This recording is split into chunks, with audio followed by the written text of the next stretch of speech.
9/11 itself, Iran's reaction to the news was very different. Oh my God, that just exploded.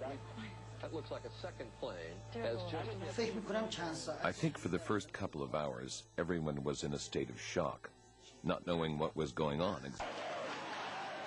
More importantly, Iran's supreme leader, Ayatollah Ali Khamenei, also spoke out against the attacks. دست جمعی در هیروشیما و ناکازاکی باشه، در بوسنی و کوزوو باشه، یا در نیویورک و واشنگتن باشه.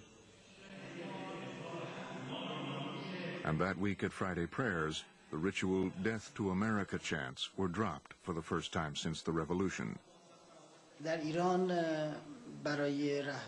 For Iran's leaders, it's important to have enemies. The reformists made great attempts to ban slogans that insulted the American people.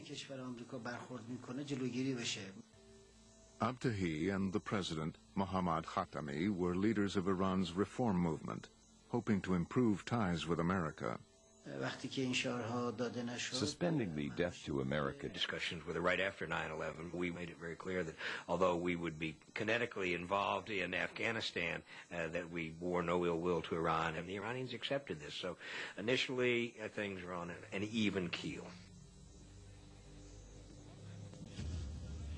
On my orders, the United States military has begun strikes against Al-Qaeda and the Taliban regime in Afghanistan. The U.S. accepted Iran's help in Afghanistan. Sunni extremists like Al-Qaeda and the Taliban were also enemies of Iran's Shia regime. We shared a general view that stability in Afghanistan would very much benefit everybody. But the Iranians were not unhelpful, mostly by staying out of the way. Iran encouraged its allies, the Northern Alliance, to fight alongside U.S. special forces. Within weeks, the Taliban collapsed.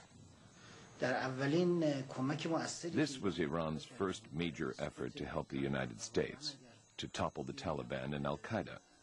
This would have been impossible without Iran's help. In fact, Hamid Karzai took charge in Kabul only after Iran had broken an impasse with the Northern Alliance. We've been negotiating with them, for all these months, and it culminates with the Iranians basically telling the people that they had a relationship with to get out of the way for the the pro-American Afghans to stand up and take control. The Iranians thought legitimately that they had done a tremendous amount to help us and to help Afghanistan. There was another side to U.S.-Iran relations. Their cooperation on Afghanistan was good, but I think it was, in my own view, it was somewhat lacking in other areas.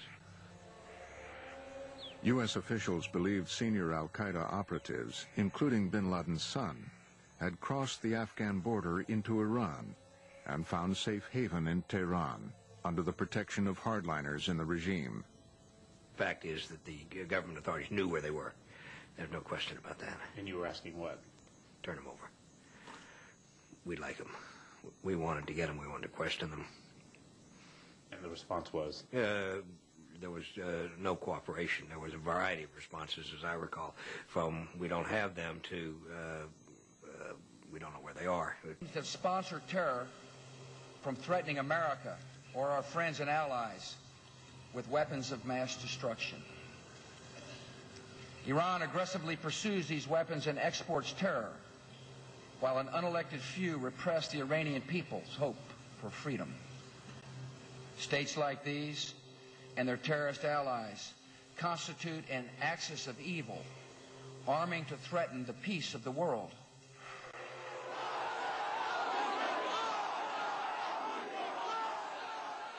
Iran's response was immediate, and President Khatami was thrown on the defensive.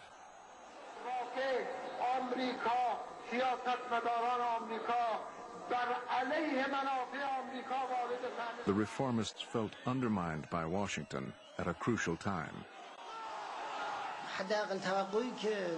The very least expectation we had at the height of our struggles for real reform was not to be branded like this. Politically, it was an odd thing to do. We helped overthrow the Taliban. Instead of opening a path for even greater cooperation, they turned to this slogan, the axis of evil. That was Mr. Bush's biggest strategic and political blunder.